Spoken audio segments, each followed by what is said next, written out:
দক্ষিণ ভারতের কর্ণাটক রাজ্যের সাবেক পুলিশ প্রধান ওম প্রকাশের মরদেহ তার নিজ বাসভবন থেকে উদ্ধার করা হয়েছে। রোববার ২০ এপ্রিল বেঙ্গালুরুর এইচএসআর লেআউটে অবস্থিত তার তিনতলা বাড়ির নিচতলার ঘর থেকে রক্তাক্ত অবস্থায় মরদেহটি উদ্ধার করে পুলিশ।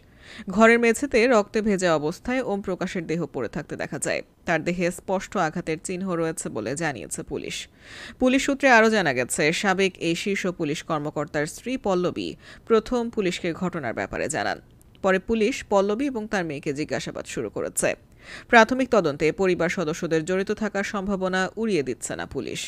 মরদেহ ময়নাতদন্তের জন্য পাঠানো হয়েছে।